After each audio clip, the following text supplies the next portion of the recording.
আজকে প্রায় দীর্ঘ 16 বছর ফ্যাসিবাদী আওয়ামী শাসনের হাত থেকে ছাত্র জনতার আন্দোলন মাধ্যমে আজকে দেশ মুক্ত হয়েছে। এই বিপ্লবে, এই আন্দোলনে, এই সংগ্রামে দেশের অসংখ্য মানুষ, ছাত্র জনতা, এমনকি মহিলারা পর্যন্ত প্রাণ দিয়েছেন, শিশুরা প্রাণ দিয়েছেন। আমরা মহিলাদের যে অবদান এই গণতন্ত্রের পুনরুদ্ধারের সংগ্রামে, সেটাকে আমরা কখনোই অস্বীকার করতে পারবো না। আজকে বাংলাদেশ জাতীয়তাবাদী মহিলা দল তাদের প্রতিষ্ঠা বার্ষিকীতে এই শপথ নিয়েছে যে যে স্বাধীনতা অর্জন করা হয়েছে সেই স্বাধীনতাকে সুসংগত করবার জন্য, গণতন্ত্রকে পুনরুদ্ধার করবার জন্য এবং দেশে আইনের শাসন, জনগণের শাসন প্রতিষ্ঠা করবার জন্য তারা তাদের সংগ্রামকে অব্যাহত রাখবে। এবং আমরা বিশ্বাস করেন দেশে খুব শিগগিরই আজকের যে অন্তর্বর্তীকালীন সরকার প্রতিষ্ঠিত হয়েছে, তারা জনগণের রায়ের উপরে, মতামতের উপরে বিবেচনা করে তারা যত দ্রুত সম্ভব সংস্কারগুলোকে সম্পন্ন করে তারা দেশে নির্বাচনের মাধ্যমে জনগণের ক্ষমতা জনগণের হাতে তুলে দেওয়ার ব্যবস্থা করবে।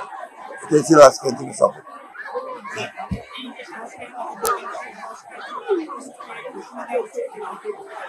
আপনারা জানেন, আমরা বারবার করেই দুবার দেখা করেছি। আমরা আপনার এই অন্তর্বর্তীকালীন সরকারের প্রধান এবং তাদের সদস্যদের সঙ্গে প্রত্যেকবারই বলে এসেছি আমরা যে একটা সংস্কারগুলো ঘোষণা করে কিন্তু তারা করতে চান, সেগুলো জনগণের সামনে তুলে ধরা এবং সেটা সময় নির্ধারণ করা, যাতে করে সুনির্দিষ্ট একটা যৌক্তিক সময়ের মধ্যে নির্বাচন হতে পারে এবং জনগণের ক্ষমতা জনগণের হাতে তুলে দেওয়া যেতে পারে, সেই ব্যবস্থা করার জন্য আমরা তাদেরকে অনুরোধ করেছি।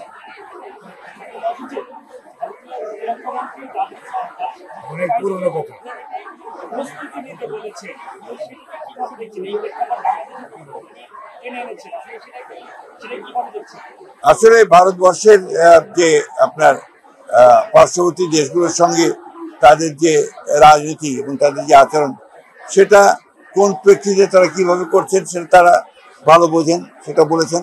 কিন্তু দুর্ভাগ্যজনকভাবে আমরা দেখতে পাচ্ছি শুধু বাংলাদেশ নয়, পার্শ্ববর্তী দেশগুলোর সঙ্গেও ভারতের সম্পর্ক খুব ভালো যাচ্ছে না।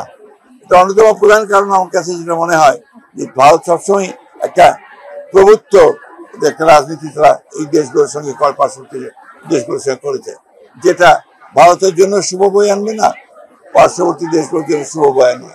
সুতরাং পারস্পরিক সম্মানের ভিত্তিতে, মর্যাদার ভিত্তিতে, পারস্পরিক স্বার্থের ভিত্তিতে এই সম্পর্ক গড়ে তোলা উচিত বলে আমরা মনে করি।